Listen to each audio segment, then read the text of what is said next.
Welcome back to my YouTube channel Benchmarker. So মই আজি SSC GD যি অসমৰ কাৰণে পোষ্ট আছে সেই পোষ্টৰ মেইল কেণ্ডিডেটৰ কাৰণে যি পোষ্ট আছে তাৰ বিষয়ে কৈ দিম। আসামত আপোনাৰ BSFৰ আছে টোটেলি পোষ্ট 294টা আছে।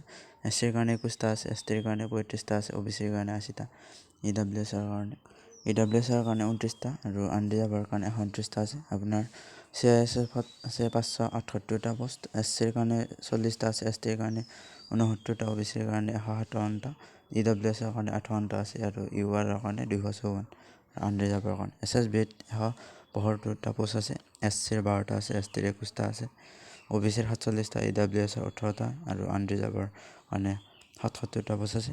ITBPত 56টা পোষ্ট আছে, SCৰ কাৰণে 4টা আছে, STৰ কাৰণে 6টা আছে, OBCৰ কাৰণে 15টা আছে আৰু EWSৰ কাৰণে 4টা, URৰ কাৰণে 27টা আছে আৰু আসাম ৰাইফলত আপোনাৰ 146টা পোষ্ট আছে, SCৰ কাৰণে 10টা আছে, STৰ কাৰণে 17টা, OBCৰ কাৰণে 39টা, EWSৰ কাৰণে 15টা আছে আৰু ইয়াৰ কাৰণে আপোনাৰ 65টা আছে। টোটেলি মেইল কেণ্ডিডেটৰ কাৰণে পোষ্ট আছে আপোনাৰ 1249টা পোষ্ট, যিহেতু বহুত ভাল পোষ্ট। আপুনি ইয়াত যায় যি ফাৰ্ষ্ট প্ৰিফাৰেঞ্চ দিছে তাত নাপালে চেষ্টা কৰিব। আৰু যদি ফিমেইলৰ যদি পোষ্ট ৱাইজ ভেকেঞ্চি ডিটেইলছ লাগে তেনেহ'লে মোক কমেণ্ট কৰি জনাব আৰু ভিডিঅ'টো ভাল লাগিলে লাইক কৰিব, চেনেলটো ছাবস্ক্ৰাইব কৰিব। চ' আজিলৈ জয় হিন্দ, জয় ভাৰত, বন্দে মাতৰম। আপোনাৰ দিনটো শুভ হওক।